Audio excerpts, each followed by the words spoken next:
And Ellie? Yes, we just started. Wonderful. Hello, everybody. Just to mark this is November 9th, 2024. What an honor to have the head of the Ukrainian language service of the Voice of America, Ruslan Petrychka. So generous of you. I think you're a little busy, sir, these days. So we understand you've made a time sacrifice to be with us. A couple of things before we start.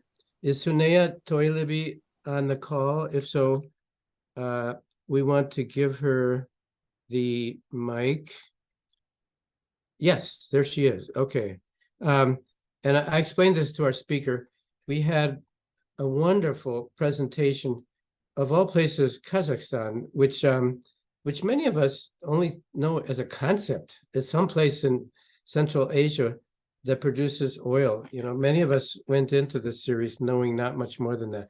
We had a wonderful presentation on Monday from a series of a faculty member and students, presentations at a very high level. And we ran out of time and we lost our audio.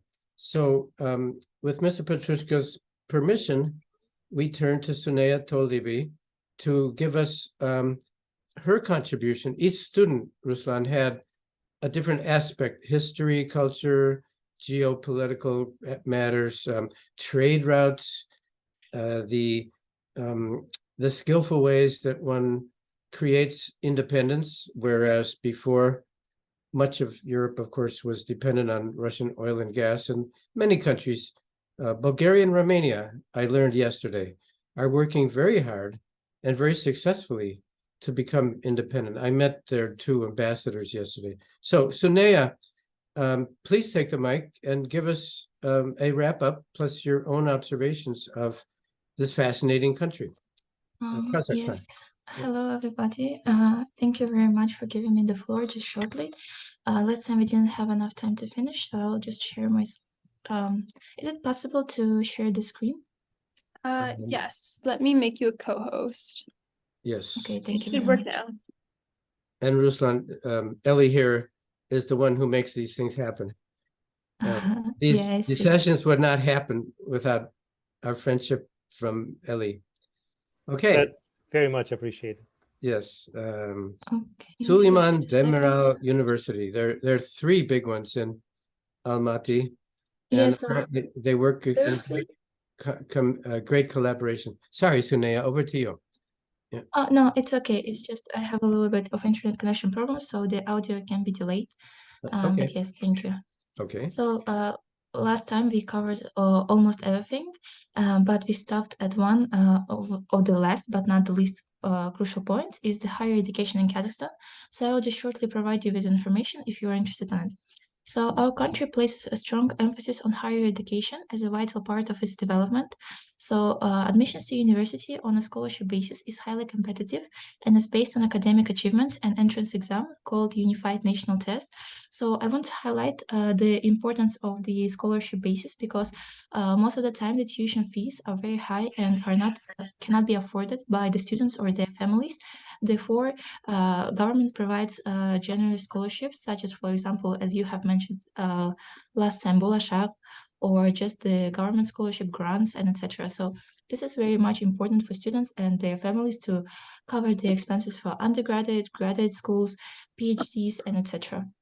So we can divide simply the higher education institutions into three main categories in Kazakhstan. So first is universities, the most common ones. They are mostly focused on research and academic. Colleges, they are more technical and vocational, mostly middle after students finish their middle school, I believe. Yes, it's equivalent for your middle school. They can continue their studies in colleges. So basically it's like finishing the high school education but in a more technical and vocational way. And institutes, they are more or less likely as university, but they are a bit different because they specialize mostly not on research but on professional nuances, and they are more specialized. So when we talk about the most commonly chosen option university, it can be divided into like research university or academic universities of Kazakhstan. For example, SDU University is mostly a research university that focuses on cutting-edge research and academic excellence. When academic researchers, universities, they focus mostly on teaching and education. For example, as the Women University of Kazakhstan. So we can see such divisions. All the structure of universities in Kazakhstan is more or less similar. They follow such structure that includes faculties and administrative units. There is a hierarchy of them, and faculties are mostly responsible for academic programs, while departments offer courses and researches. So one of the interesting points is the language of instruction here in Kazakhstan, both in school and in higher education, because Kazakhstan encourages trilingual education starting from elementary school. So mainly, most of us are born into bilingual families that speak both Kazakh and Russian since the birth. And by the time we start school, we are encouraged to learn English.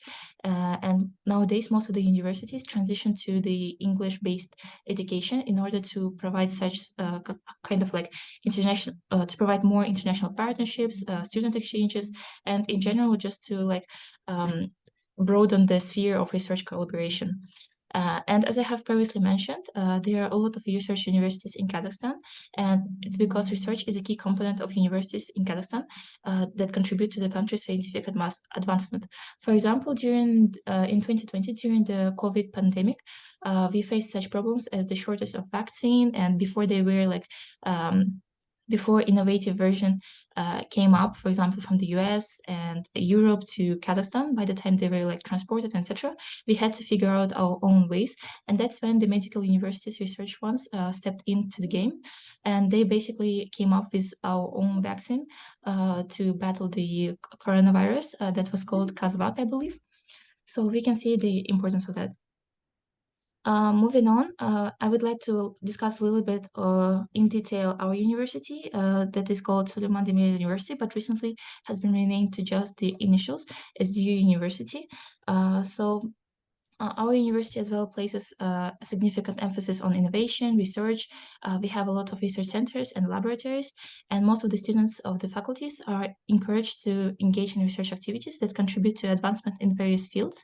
That means that, for example, every year we have like a contest for research innovations. Most of the time, professors try to sort of encourage us by helping us out, sort of leading us and instruction into how to write a research right from the sophomore year. And one of the important points that I would like to mention is the career services in the university. Most of the Kazakh universities have that, and ours does do it as well. And I believe it's something distinct that I have not met in other universities abroad. So it's that our university provides comprehensive career services to help students transition successfully from education to employment. And it is very, very important because most of the time, as undergraduate students, get the diploma, just go into the world, they face the problem of employment, and very much university helps to solve this problem. Basically, they help to find, they help with recommendation letters, and alumni network steps very much into this. In SDU, we have a strong sort of community sense, and that's why alumni students, they often come to help us out. For example, they provide scholarships, they provide grants, they provide employment, and that's very much nice of them. And yeah, I believe that's something that makes our university distinct. And about the career services, if you remember, when I started my presentation, I have mentioned that most of us study on the scholarship based on a scholarship basis. That's because the tuition fees sometimes can be very, very much high, and it cannot be afforded, especially by the students that come from the rural areas. There is a requirements to every scholarship basis. They vary from the type of the scholarship, but however, most of the government-based scholarships, they require post after you get the diploma, they they require sort of like working experience. So you have to like work 3 years, or you have to continue your education in order for that scholarship that was granted by the government could be sort of like outpaid. So that's when career services very much help, because as a scholarship-based student, it's sometimes can be like overwhelming to find the work on time when you get the diploma. So that was pretty much it about the higher education in Kazakhstan. I would like to wrap up our presentation. Lastly, we spoke about the oil, the culture, etc. So we can see that Kazakhstan, I think, indeed has drastic differences with the states that you guys come from. Therefore, I hope it was something interesting to know, something new. We have briefly but hopefully effectively provided you with the most essential information on our country, as to establish closer ties and be familiar with each other, maybe continue our conversation, dialogue, keep in touch. And even though it is our additional elective course provided by the university, we are very glad to be part of your discussions and to have an opportunity to listen to numerous guests that actually have various real life experience and different outlook in general, which is quite interesting, quite engaging. So in case you have any questions remaining, we welcome them, or comments you may have about Kazakhstan, you can also email us later if you want to, and we would gladly be engaged in conversation with you guys. So thank you very much. So yeah, that's a great wrap up. Thank you so much. And let me say this to all of our participants from Kazakhstan. Number one, your English is astonishing. Many of you, I believe, have never lived or maybe even visited in an English-speaking country. It's really baffling how you could be so proficient. Also, I want everybody in Kazakhstan to know I got a number of emails after Monday saying, wow, I knew nothing about Kazakhstan and now I know something. So you're not only participating, you're an integral and essential part of this whole process. We're really grateful. And as I think I said last time, it's quite inspiring. All governments have something good and something bad. I think the brilliance of the Kazakh government in creating the Bolshak Scholarship, it's amazing. I compared this to Norway Monday. Norway has oil in the North Sea. They have nothing else. They can grow potatoes, but that's about all. And Norway knows that the time that it has left to be a country with the source of wealth is limited. And I think in a very admirable way, they also have put lots of government funds into human capital, into giving younger people options and making them very, very able to deal with the challenges that we will all have soon and that we already have. Two things before we get to our speaker. One, as you know, everybody is welcome to this process. You're welcome to come sometimes and to not come sometimes, to observe. Those who are intending to get a certificate of participation, you will get one if you do the majority of the normal work that we assign, if you attend most of the sessions. If you want to try to get a certificate of commendation, which is, we don't do grades, but if you want a certificate of a somewhat higher level, as I've said, I ask you to do a final project. And I just want to plant that idea now on your Google Classroom. There's a document with some suggestions of things you might do. I would like to try to get them by December 1st, if possible. And then we'll, soon after that, we'll decide about who is recognized in what way. My understanding is students from Kazakhstan have their own system. That's great. I'm so happy that your professors are so involved in this. It's a wonderful addition. Next week, the short paper I'm going to ask for, I'll put this in Google Classroom. President Putin yesterday denounced and ridiculed this thing that he calls the world order. The world order. He said it's finished. It's useless. I'm going to ask you, with maybe a little bit of research, what is the international liberal world order? We keep hearing about it. but I think we need to define, what is that? Did it come from Bretton Woods in 1945? Where did this thing come from? When did the World Trade Organization become an aspect of the so-called international liberal world order? As we see more and more countries ridiculing and turning their backs to this notion, which I find stupefying. How can you be opposed to having order? It's crazy.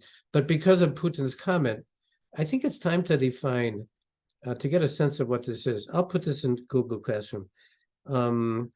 Finally, getting to our speaker of today, in today's Washington Post, we heard one good thing and one bad thing for Ukraine.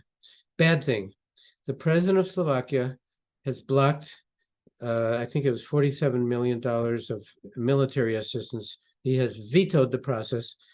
We know that the newly elected president of Slovakia is not inclined to be friendly to Ukraine. That's not good. The good thing is that it seems as if the European Union is considering a fast-track entry. We don't know where that's going to go or when it's going to happen. Our speaker might have more information on that. But just imagine if Ukraine could become, in the near future, a member of the European Union.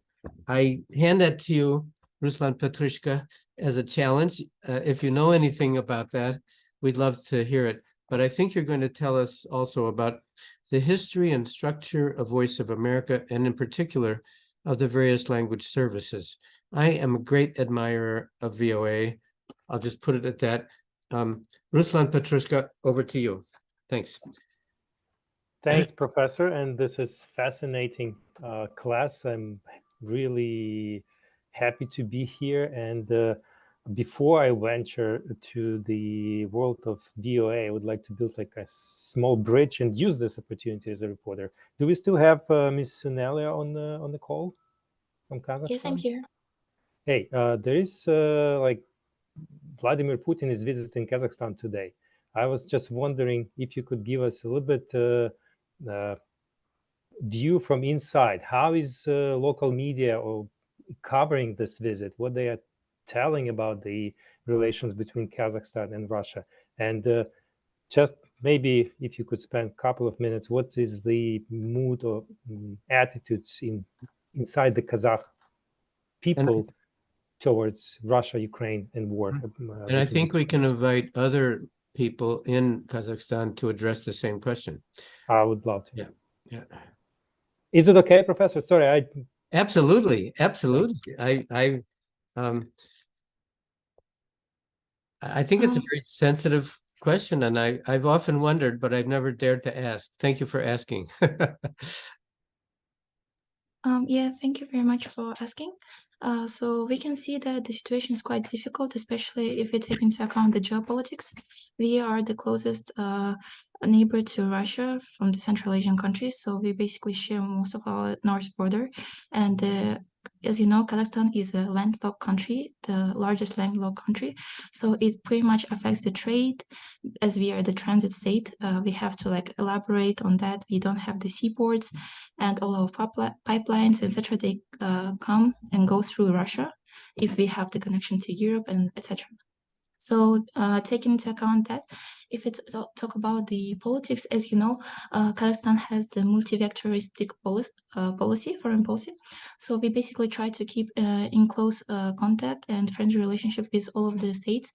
And as Russia being most of like the, I would say, the largest actor in the region, sort of the dominant power, we can see that it does affect the ways Kazakhstan speaks up about the issues.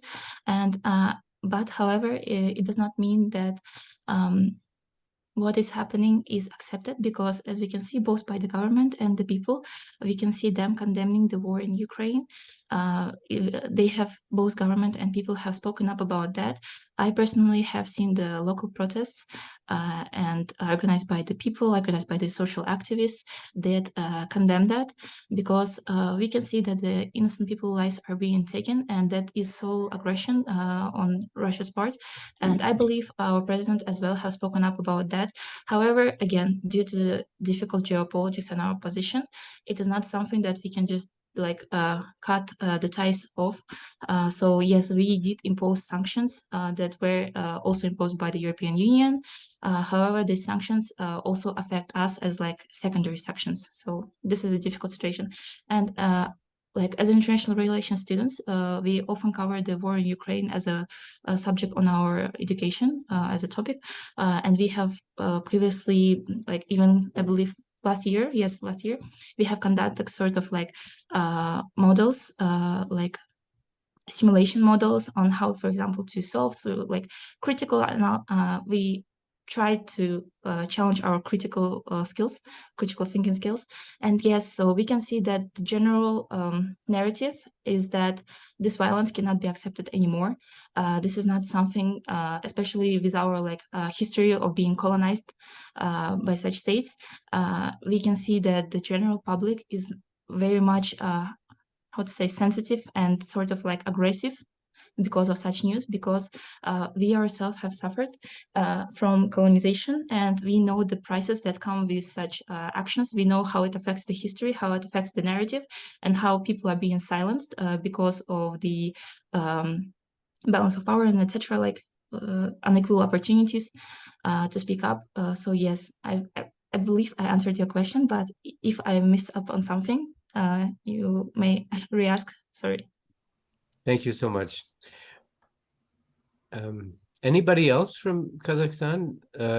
This is very revealing to me because, yes, McBread is actually, this is a nom de guerre, Ruslan. He is actually, I can look it up. Anyway, go ahead. I'm just going to call you McBread. All right, that's fine by me. My real name is Alican, for those of you who don't know. Alican, yes. Now I remember. Yeah, thank you. Go ahead. For everyone else. Yep. So I wanted to join Suneya in this feeling that we very much relate to this problem, because Ukraine is not we as Ukraine are we can be victims of Russian pressure, Russian political pressure, and we can see that the Ukraine, because of its diversion from Russia's interests, has suffered immensely with this war, because, as many people say, that Putin wants to be the sole leader of the Central Asian region, and by extension, some of the European region countries like Ukraine. And it's really painful to know that when a country wants to stick out for itself, when a country wants to stand its own ground, it suffers these losses, and this it's just annoying that we can just live freely as we want, because Russia is a big player in the international relations system, and we as Kazakhstan know it very well. So it's just, my feelings are with the Ukrainian students, the Ukrainian people, everyone who's suffered the consequences of Putin's aggressive expansionist ideas, if I may call it that. Yeah. Thank you so much, and I'm sure our Ukrainian colleagues appreciate that. Ruslan, how many more would you like to entertain? It's up to you. Ruslan, I think this is important. So we at VOA, we don't have a Kazakh service, so this is great insight to me. So by all means, if anybody has something to comment, well, Suneya has an additional thought. Let's bring her in again. Sorry, I just want to highlight a little bit something more. So both countries, Ukraine and Russia, are like close to Kazakhstan, because as well as with Ukraine, we have like one of the highest trade percentage on like wheat, commodities, and etc. So I also want to highlight the fact that, for example, if you take into account the general surveys that often are narrated in the media, they say that, for example, the public, they support that, they support the invasion, they support the annexation of Crimea, etc. Like that is what you can see in the media, because most of the time Central Asia is not being interviewed, is not being researched in the same extent as, for example, the European Union is being done. So that is like sort of how to say, it is not the most exact situation that is happening. And also I wanted to highlight the fact that, as you know, as I previously mentioned, Kazakhstan is a bilingual country. So because of the fact that we have pretty much all the media translated into Russian, we have the access to Russian media, and that Russian media is oftentimes being imposed on us sort of autocratically, in some way. So it is not something that we choose to consume, it is something that we are pressured to consume. So for example, those people who do not have an access, for example, to higher education, to, for example, have such a discussion as we have, to learn something about the situation in details, they can consume the media that is imposed by the Russian side, that government controlled media, not the independent ones. They impose this narrative, especially on the elderly people. And that is why sometimes, for example, if you meet some certain people, especially those who live in the northern region, you can see that their view, their image of the situation is being distorted.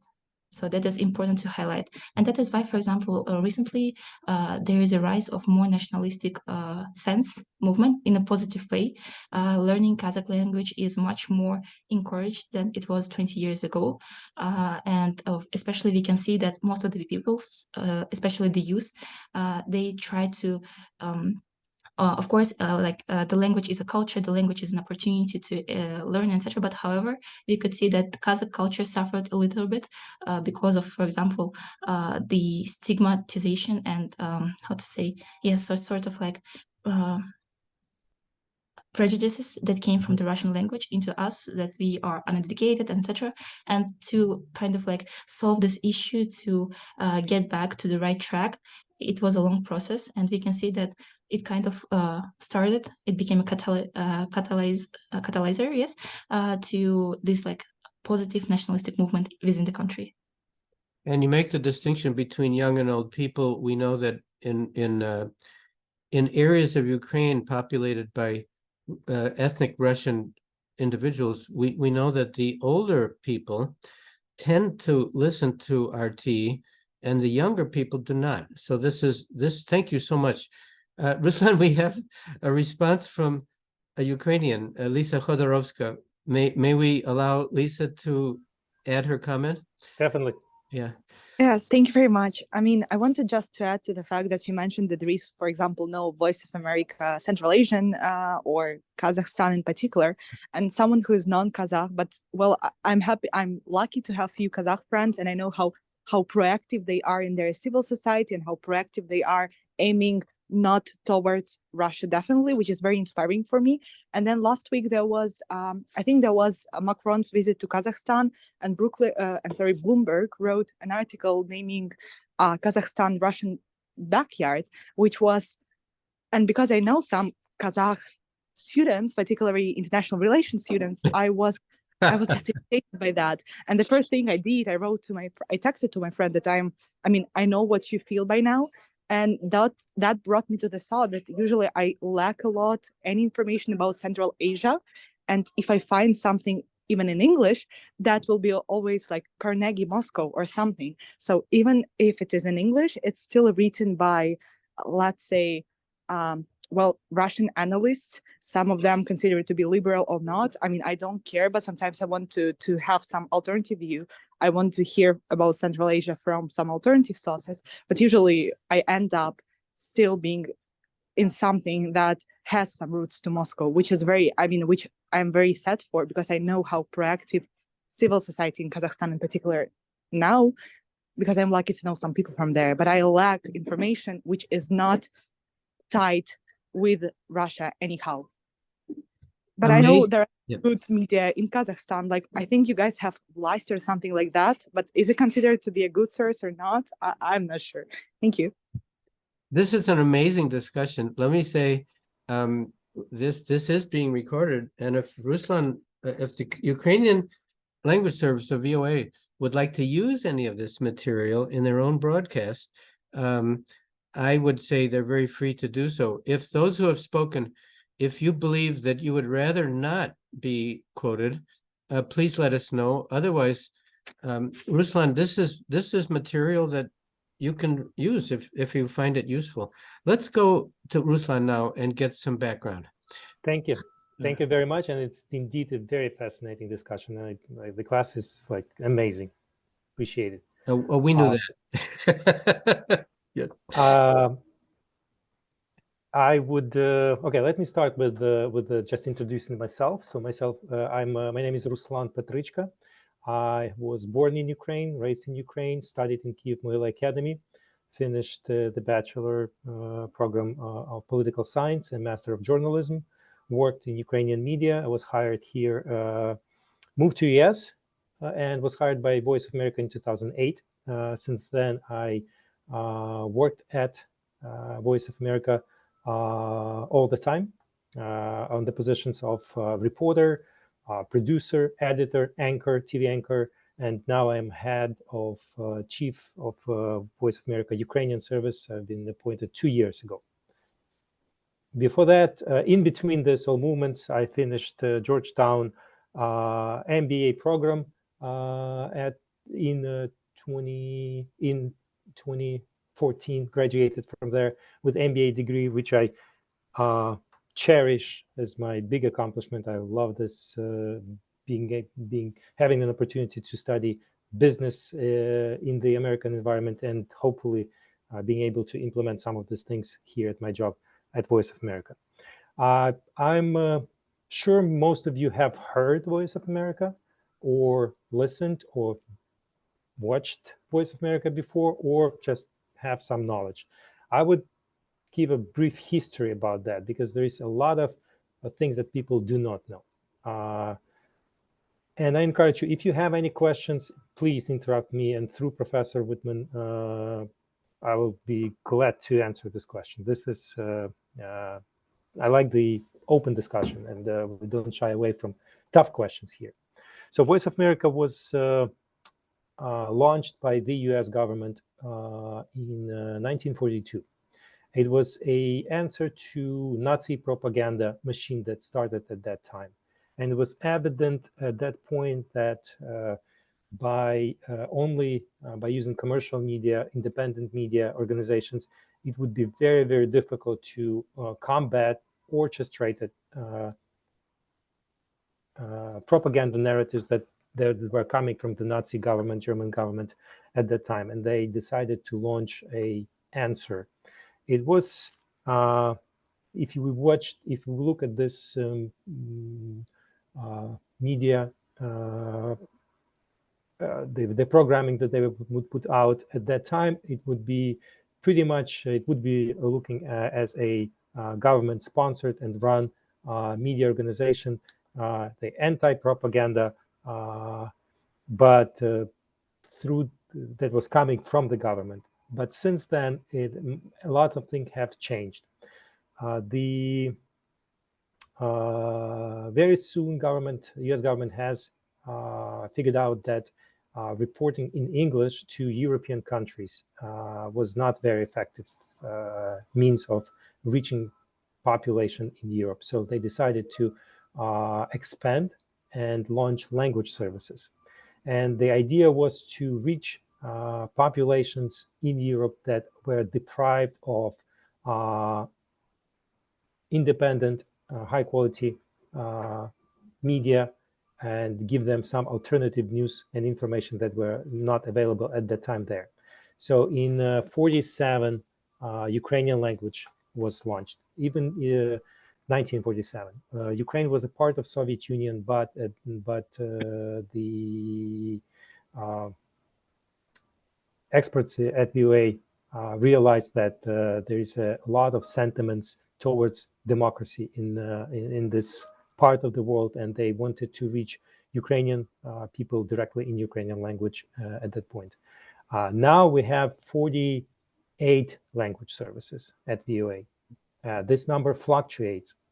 Usually the decision comes, it's well beyond my pay grade or understanding, but the decision comes to what country or what region in the world is deprived of high quality independent news, and what can we produce here that can help these people to know news and information that is otherwise unavailable. So we go to very, very difficult, oftentimes closed societies trying to reach them with information. Important to know that Voice of America is funded and run by US government. We are a federal agency. Most of people that work here are federal employees or federal contractors. However, we are not. We are completely independent editorially from the US government. There is a law in place. It's called a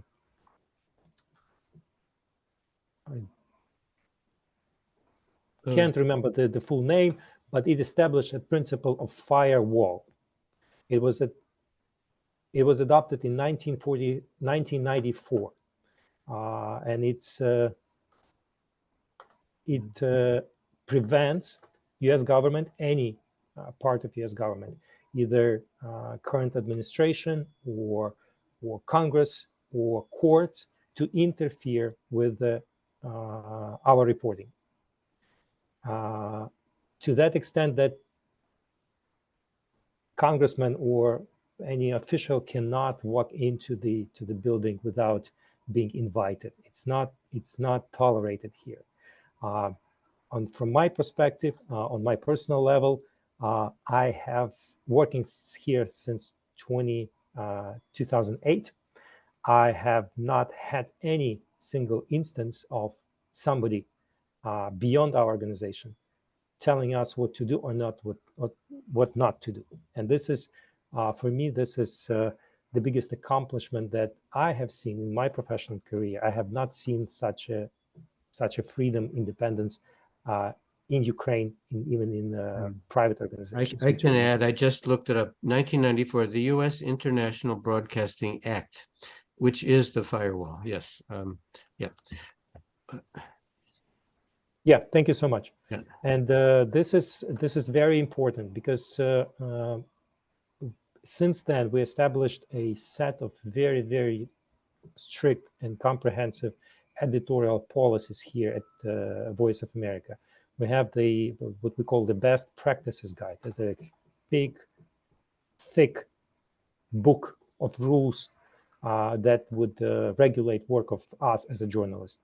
It gives us a lot of freedom to do what we do as a journalist, but also responsibilities, such as, for example, we are not allowed in any way to endorse or support any idea. As a journalist, we have to be neutral in our communication, even in our social media or outside this building. I cannot be perceived as a person that endorses whatever idea you may think of, and then go to work and write a story that would be viewed as an independently produced story. So, and it creates sometimes a lot of problems, because people are people have their views and ideas, but then everybody needs to be a journalist. And the product that we produce, I'm proud to say that it is very balanced, well researched, based on facts, and nobody dictates us what to do. So let me know if you have any questions about that. The Voice of America is now considered the biggest international media organization in the world. Through our 48 language services, we reach almost 200 million people a week everywhere in the world. We are very strong in Africa. We have many language services in Africa, and lots of people are watching out there. We are very strong in Latin America. We have a big Persian news network that is reaching Iran and some other countries in the Middle East.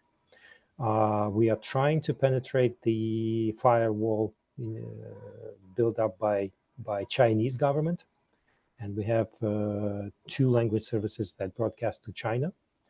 For example, Burmese language service is very small, And Burma has closed out all access for VOA to their people inside, but through social media and other digital media, it's one of the most successful language service in VOA. So they reach millions of people basically daily. Any news they produce probably would consider it be a viral cat video that we would put out, and everybody would click on this. So everybody is trying to get this information in Burmese language, Bangla language. So we have many. So having 48 languages, everybody works independently. We know our audiences. Everybody situation is different, and we are trying to cater our messages to the audiences that are in our regions. Therefore, we have many tools to reach these audiences. Some of them are so we still have a radio broadcasts in some regions. In some regions, it's a TV centric broadcast. In some regions, it's only digital or a combination of those. In Voice of America Ukrainian service, I'm not sure if you remember, but I think you probably don't remember, maybe you heard, the golden age for Ukrainian service was in the middle of the Cold War between US and Soviet Union at that time. And I remember my grandparents, my parents listening to radio broadcasts from Voice of America and Radio Free Europe at night under the blanket, so neighbors would not hear them. And these people, I remember hearing them, these people that were broadcasting on radio that sounded so funny and so out of this world, because they have accents, American accents. They are telling things that we have never heard before on Soviet television. It was something magical, and it was a big service at that time. So here, at that point of time, Voice of America would run very vertically built, as a vertically built organization. There was a big English language newsroom. A lot of American journalists, high quality journalists, accomplished journalists would write news and information in English.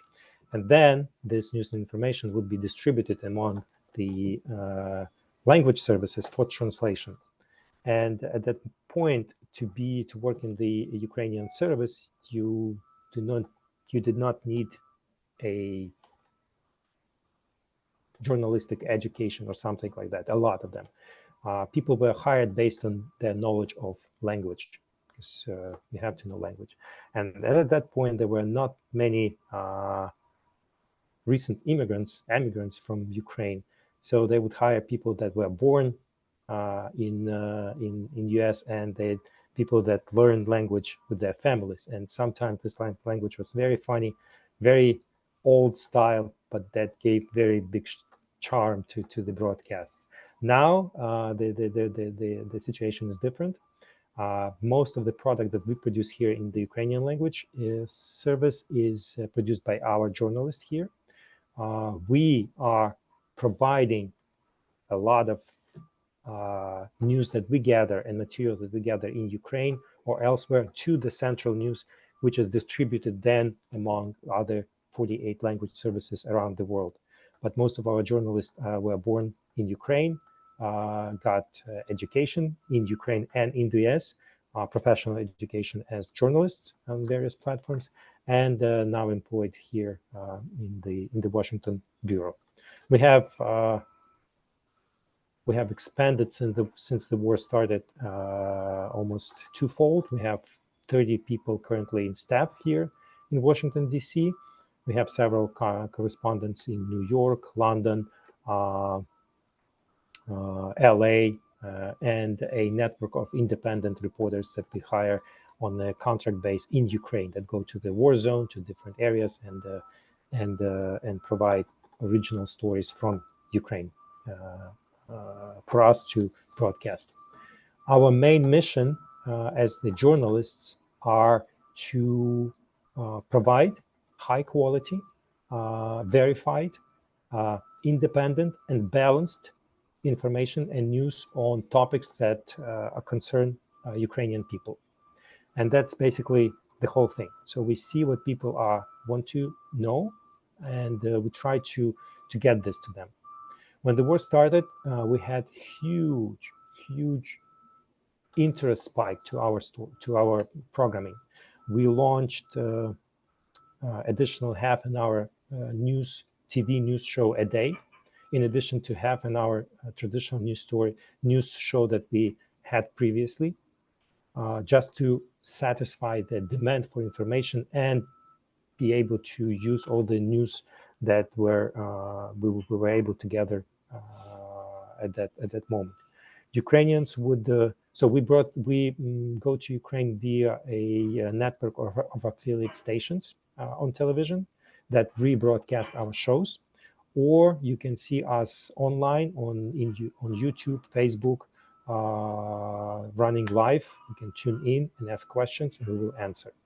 And this was our proposition when the war started. People wanted to hear what we know about what the Western response is to the war, what they can expect. It was critical to them to know that they can trust information that we provide, because at that point there was abundance of Russian propaganda or just not high quality information coming from Ukrainian media organizations. People were confused, people were brainwashed, and Voice of America gave them something that they can trust. Our opinion, so when we do public polls in Ukraine, so what people think about Voice of America, the question of trust comes on the top spot all the time. And therefore we try our best to make sure that whatever is published or broadcast on our in our shows or in social media or web is something that is verified and can be trusted. So that's our main value proposition for Ukrainian audiences. Stop me if you feel like you want to ask questions. Just one observation. 1942, VOA created to counter Nazi propaganda. In your case, you're broadcasting to a very friendly environment. The government of Ukraine is friendly towards the US. The people, I believe, are generally friendly. Does that change the challenges or the tone of your work, where we remember that the creation of VOA was meant to penetrate a hostile government? It definitely is. So you're right. The government is friendly to US, and the audience are friendly to both US as the whole, as a country, as a nation, and to what we broadcast.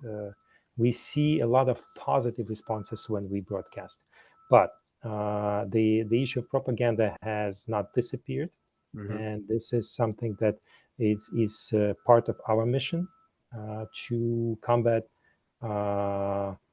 propaganda activities that come from Russia or from Ukrainian actors that are sympathizers with Russia. And we had this before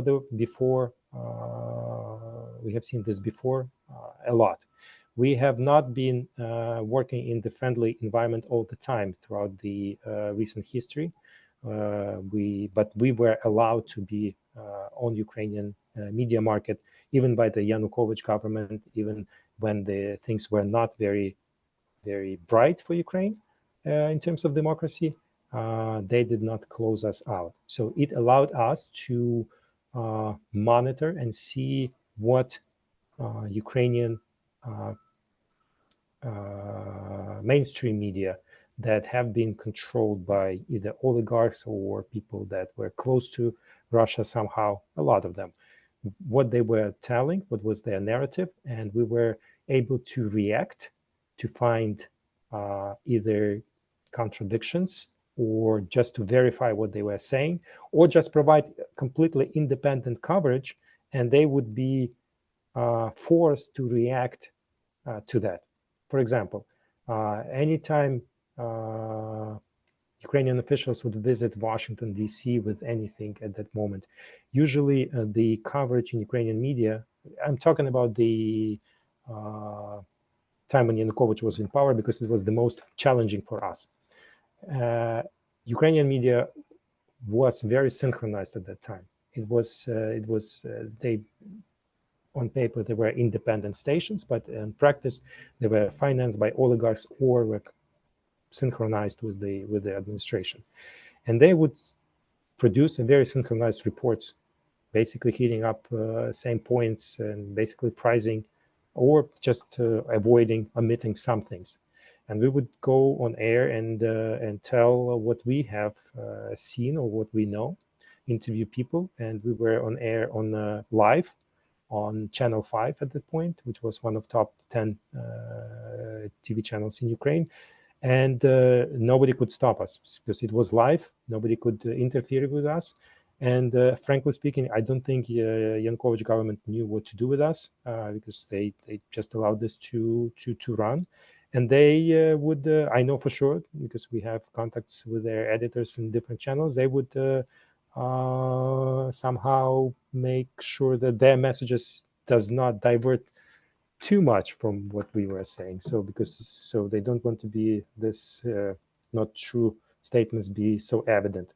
That's that. Russia is another story. It's their propaganda machine is well oiled, well running, and before the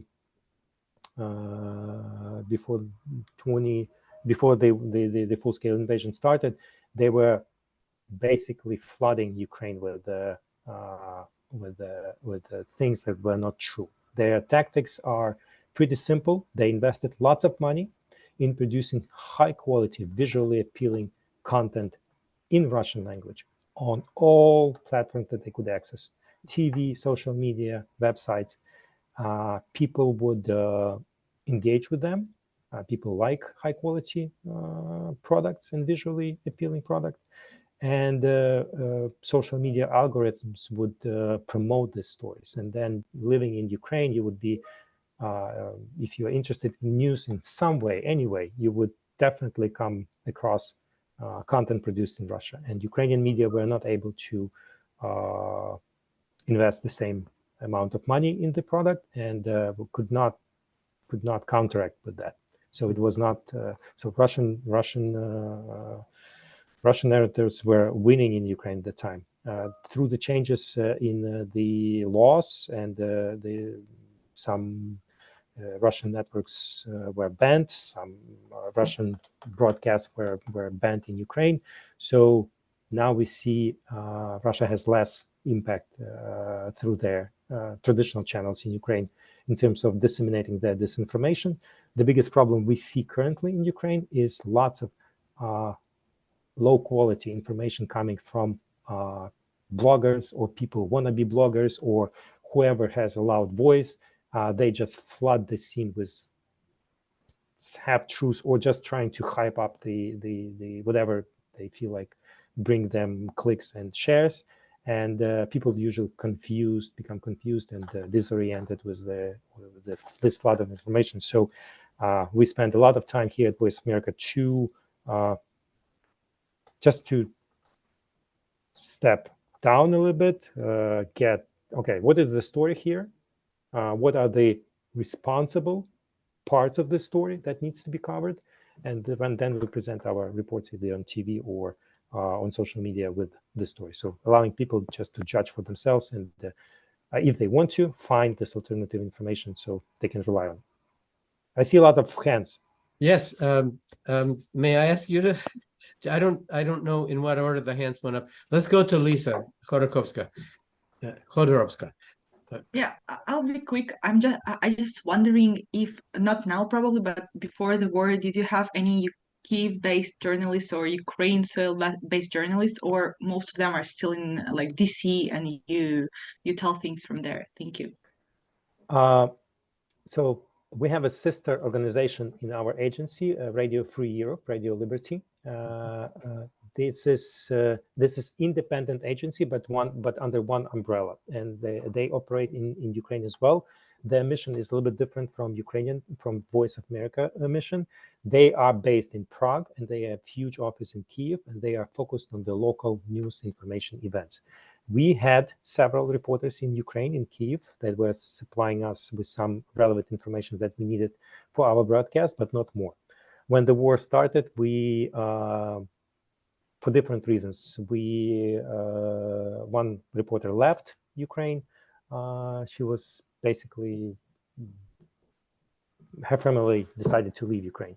And for other reasons, we don't have full-time reporters in Ukraine, but we have a network of independent journalists in all regions in Ukraine, South, East, Kiev, West, that offer us stories. We buy them, and then we show them, and we share them with the world, because we have lots of language services that rely on the stories that were coming from us.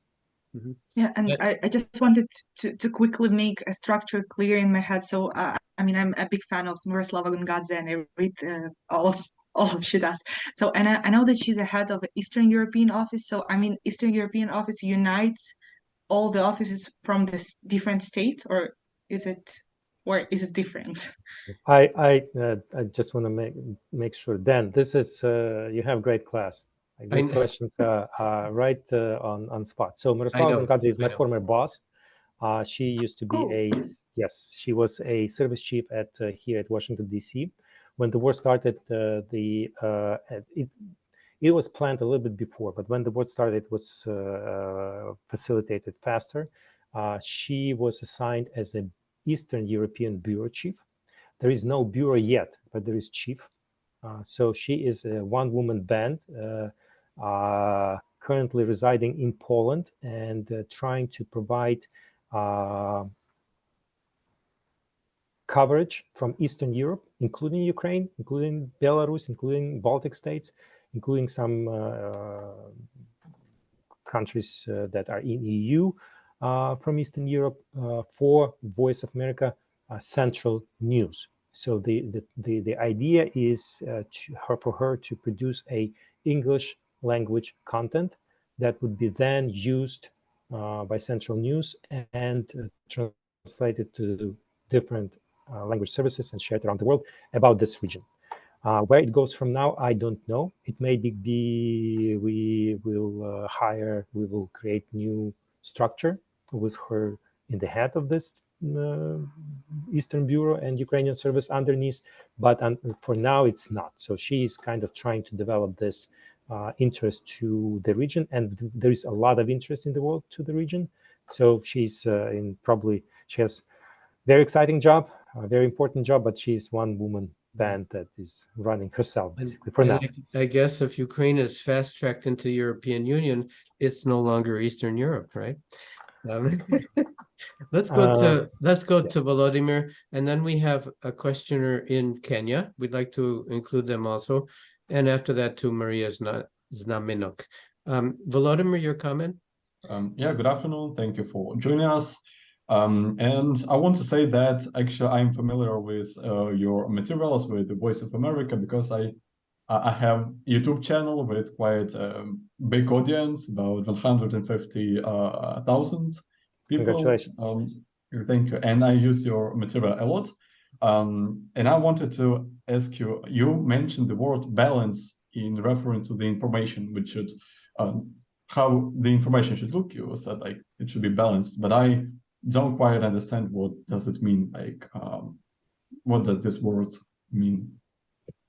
Oh, again, Professor, you have a wonderful class. I know. This is our everyday struggle. What is balance? So how do you tell the story that you show something from all important angles or sides that participate in this story, and what sides should be included? And that's a balance for us. So, for example, when we just recent events, when we speak about so our one of top topics currently is how American politicians in Republican and Democratic Party talk about, can you hear me? Talk about the aid to Ukraine package, whether aid to Ukraine from the US should be given on what conditions or not. And there is a lot of people commenting on this. So, and talking about this, like giving any news, we have to tell, okay, what is the position of the current administration? The position is that and that. What is the position of the leaders in the Democratic leaders in Congress and in House and in Senate? In Senate, they could be different from administration. We try to get that. What is the position of the Republicans in both houses? This position is different in both houses. We try to get that.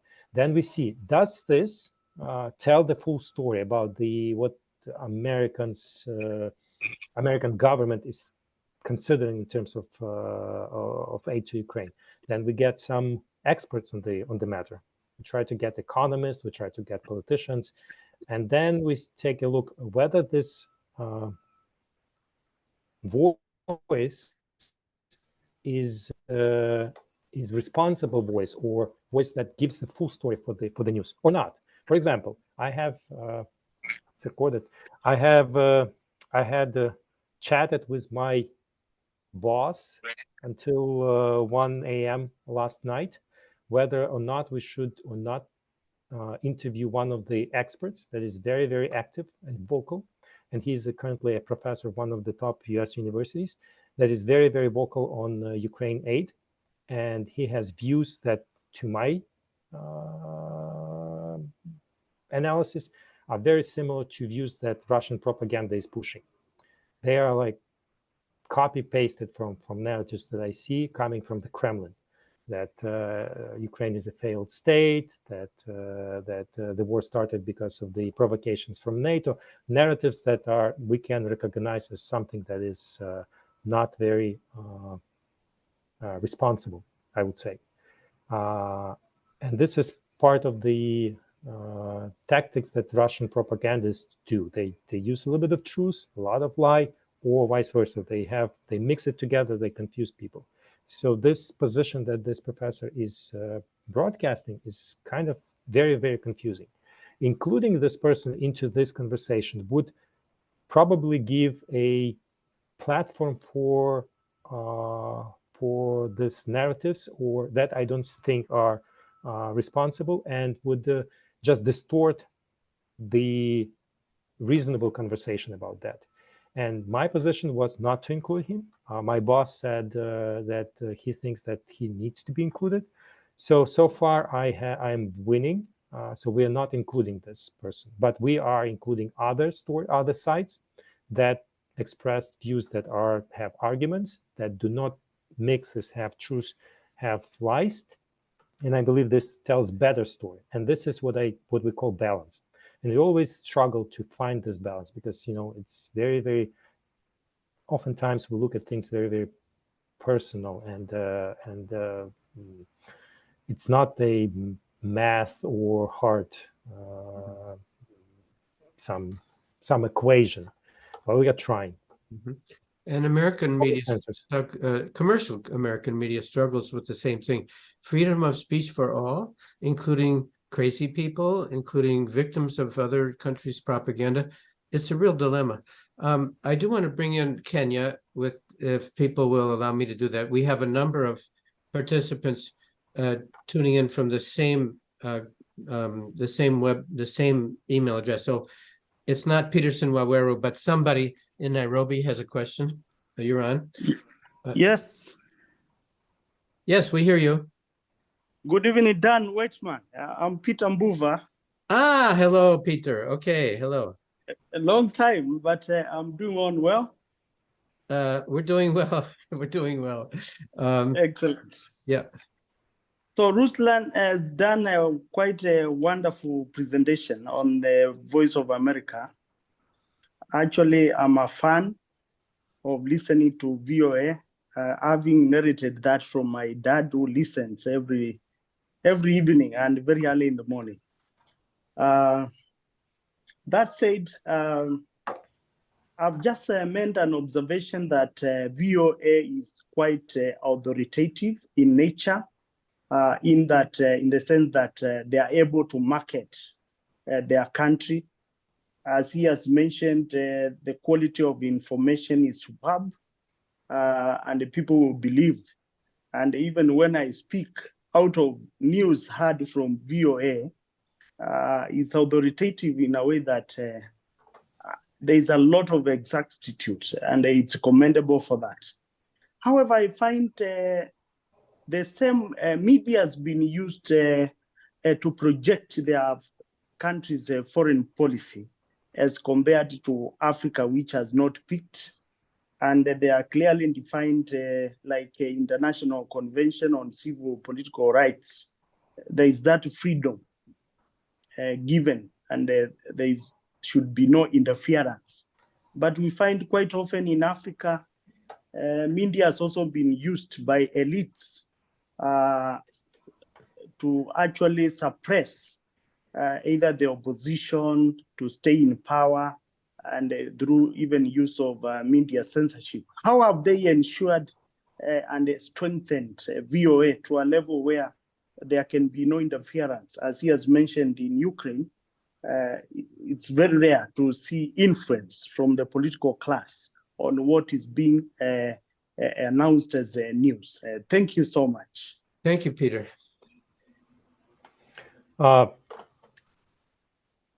As I mentioned, we have 48 language services, and all of them are independent. So I'm not aware what every language service is doing in what region, but I believe everybody is driven by the same goal, is to trying to reach people in their respectful territories with the best quality information that they can get, and promote the freedom of speech and the high quality information, and teach local journalists and provide whatever other support to promote media, better media environment. And this is a long process, and it's not often it's a easy process.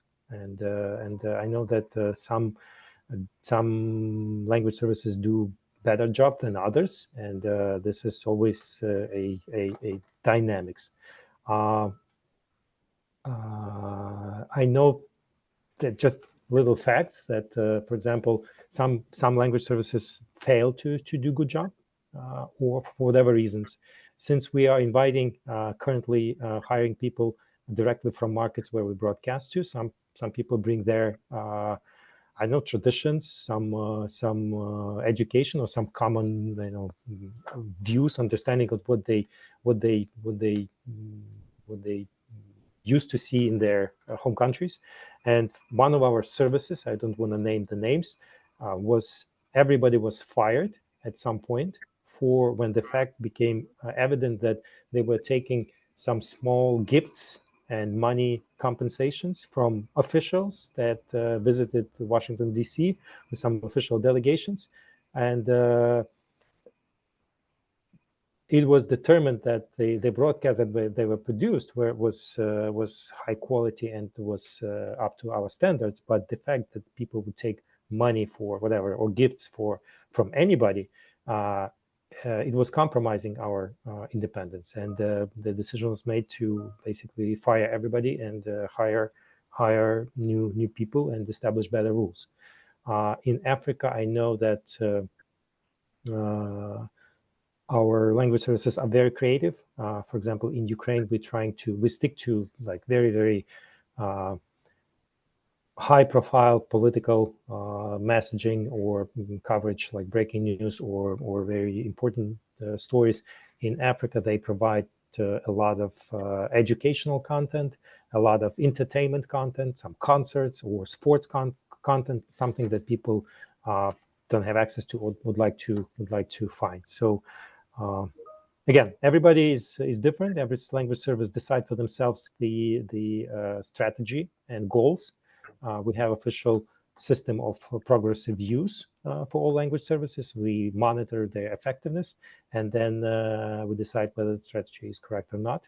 But the main goal remains to facilitate the better, independent, high-quality journalism in the respected markets through high-quality journalism that we can provide. An anecdote I have seen in Africa, I will not mention the name or the country, a big conflict between a VOA official and a U.S. embassy official, where the U.S. embassy had said, we don't talk to that person. We have been blocking, that person is guilty of crimes and such. And the VOA person prevailed and was very insistent in saying, I don't work for you. I do my own independent work. Let's be mindful of the time, everybody. I don't know how much time Ruslan may stay with us, but let's try to respect his need for time to work. Let's go to Maria and then Alona and then Veronica, if we have time. Go ahead, Maria. Okay, I will try to be as brief as possible. Firstly, I have a comment on the, well, I will state it right away, that in my opinion, part of the Russian propagandist strategy is setting agenda and actually pushing the debate on some ideas, not necessarily even forcing the Western media to comply with the ideas of the Russian propaganda, but introducing the ideas to be debated. As you've mentioned, like, is Ukraine a failed state? I would say before 2014, it wouldn't even be a question to anyone, even in Russia, I would say. But now we see that there exists a need to persuade executive directors or anyone in high-ranking positions in the media to even entertain the idea of this narrative being debated. And I think that sometimes it's kind of shifting the focus of those media from actually relevant topics and wasting the time of their audience, in my opinion. But my question would be, do you think that neutrality always equals objectivity, or there are some cases where neutrality is actually comes to a fault of objectivity in my understanding? Maria, your perception of setting the agenda qualifies you as a potential propagandist. I hope you don't become that, but that's a brilliant observation, that sometimes just setting the agenda, you don't even need to give the conclusion. You just draw people's attention away from what's really important to that which the propagandist wants them to think. Ruslan, your comment, your thoughts on that?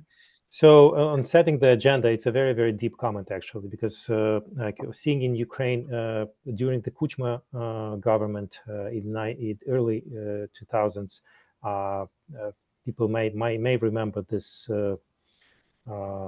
thing as we called temnik, which was actually a agenda, a list of topics that was distributed directly from the government to media organizations for coverage. So basically, they would say, you talk about this and this topic, and that's it. And that was something that, you're right, it would take up time, and it would create a perception of some kind of discussion, but it was orchestrated. Russia is doing this all the time. They are trying to push and throw these topics into discussion. But my analysis say that Ukrainian media and international media became a little bit more sophisticated as well. Currently, they don't pick up lots of things that being pushed by somebody to them, and try to stick to what's important. However, we see how this is being playing out also on American television. I'm not sure if you have ever seen or tried to watch at one day simultaneously channel Fox and channel CNN or NBC. These are independent channels. They have great standards as well. They have trained journalists, but they are the way they talk about the current events and what's important sometimes is gives perception that you are watching news from two different countries. They just choose different topics and they discuss them. So this is still a problem, and and people that know how to work this, working in propaganda, try to exploit this this thing. But I believe, and I can my judgment is media organizations became a little bit more aware of that and more sophisticated and don't pick up that. The question of neutrality and objectivity, I completely agree with the premise. Sometimes being neutral gives a false perception, or yes, of objectivity. Sometimes, and this is something that still defines that the profession of journalist is important. Otherwise, you would have a chat GPT bot answering your questions from the a completely neutral perspective, and that's that.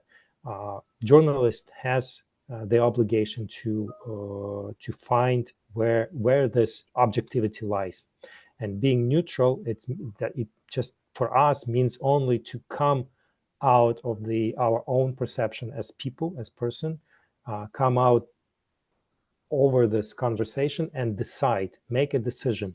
What is important in this conversation? What is should be included in this conversation? And it's not very neutral sometimes, because you have to eliminate some parts from this conversation, and that makes that's a judgment that the reporter or producer or editor must make. So for us, struggle in the Ukrainian service currently, most of our staff have relatives in Ukraine. Lots of very difficult stories, as everybody have, and it's very difficult to be neutral in this job, because you want to put yourself in the position that you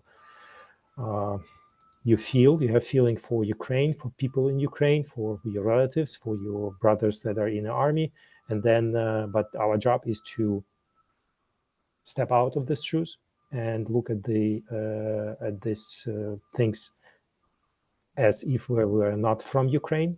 But it gives us a advantage being from Ukraine, that we can make a decision what is propaganda is trying to push on us, what is not relevant in this discussion. So that's how we try to operate. Thank you much. Yeah, you must tell us when you run out of time, because we'll keep you forever. I still have 10 minutes, so if it's good. fine. Alona, you're up. Thank you. Thank you for this opportunity to have this meeting today. My name is Alona. A short background. I'm a journalist in Ukraine who are specialized in monitoring Russian propaganda and fighting with the Russian propaganda and the narrative that has been spreading in the Europe as well. And I've got a question regarding the decrease in attention to the topic of Ukraine in agenda in worldwide media. I think we all noticed that. Mr. Ruslan, can you please suggest any sort of I don't know, optional how to fight with this, how to attract attention one more time? Because right now we notice that there is still strong Russian narratives, and it's becoming a little bit complicated to fight with our agenda that we're talking about. Like the world is going to be a little bit tired of listening to the war and the stories of witnesses of this Russian war atrocities. Thank you. Thank you, Alona. Well, thanks. I would not go into the advising anything. We are not allowed to do any of this work. I completely see the point that you're making, that the war in Israel, against Hamas and the other topics, internal political discussions in some countries, they are definitely diverting attention from events in Ukraine. And people get just tired of this, and this is all the same. You get all the same pictures all the time. Nothing is developing. Ukrainian counteroffensive operation is not going anywhere. So kind of there are no news there. So trying to bring this back to attention, that would probably also be a part of propaganda. operations, but from Ukrainian side currently.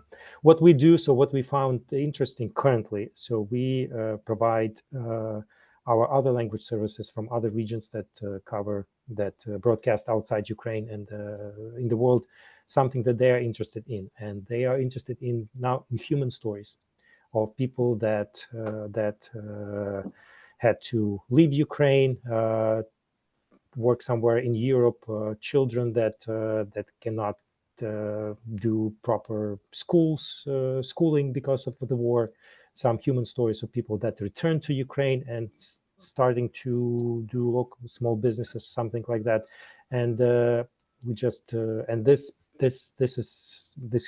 human interest stories are interesting for people. I see a lot of sympathy from international audience towards Ukraine, and sometimes they want to hear from directly from people that are impacted by the war why they need to be continuous and to be sympathetic to them, and why their governments need to be involved and pressure Russia to stop this war. And if nothing is happening on the front lines, the stories of people can give better perspective and for these audiences about the events in Ukraine. And as you said, there is a lot of disinformation and this misinformation that Russia is still pushing around the world, and this notion of global south that Russia is trying to work on, trying to destroy the world order as we know it, and they are really affecting. They are really affecting Africa, in India, and Asia, other countries. So giving them perspective from human stories from Ukraine help these audiences to understand better what's happening in Ukraine. Let me just insert very briefly two concepts which we'll talk about in future weeks. One is the presence of independent non-governmental organizations which are not broadcasters, but which enter into social media, which is a whole other area. I just want to mention the one that I've been in touch with, which is debunkeu.com, based in Lithuania, and we'll hear more about that in a future session. Also, the notion of STRATCOM, which is a military term, strategic communication, which is yet another field of communication. We will hear in a couple of weeks from Brett Bruin, who was the communications director at the National Security Council some years ago, and he will talk about how to create a strategy. I don't think VOA has or should have, but there is such a thing. It's another tool in the toolbox. Our last question goes to Veronica. Thank you. Hi, first of all, thank you for being here with us and for your time. And my question concerns your thoughts as a journalist about the TV marathon that is now broadcasting on Ukrainian TV. For those who are not Ukrainians, this is non-stop news broadcasting on one of the biggest Ukrainian channels that was established on the first day of full-scale invasion. And it's criticized for sometimes giving the misinformation or unjustified information and just not sticking to the journalist standards and so on, and just inviting some fake experts. So what do you think about that? And maybe you can have a comment on how the Ukrainian journalism shifted from the beginning of the full-scale invasion. Thank you. It's a very deep and good question. Appreciate it. For those who don't know, the marathon, the Ukrainian TV marathon, was established at the beginning of the war. The government asked 5 independent, top independent TV stations to produce one continuous stream of information that was broadcasted on all TV channels. So if you are clicking through Ukrainian TV, you will see the same news on all the channels. And this 5 independent television channels are rotating in their schedules and that's how they operate. I would not comment on the decision of Ukrainian government. When the country is in war, I don't know what the information policy should be. Right, the government need to decide by themselves. From our perspective, it is not a very good news for independent journalism. It does provide some assurances and some control over possible destructive interference of bad actors coming from Russia or any other places, but it limits the ability for Ukrainian audiences to have really diverse information and diverse group of thought on any specific issue. The observation that yes, the marathon invites fake or not real experts, and that's a good observation. These people invite some expert that would not be included in, for example, in our broadcast. We would not include them, but they are on Ukrainian TV. They are taking up a lot of time. How we are working with that, our show was not included in this marathon, so we were eliminated from being able to broadcast on this platform for Ukrainian people. But we established very, very good operations here in Washington. So we have our reporters embedded in the White House pool, in the Congress pool, in the State Department media pool, in the Pentagon media pool.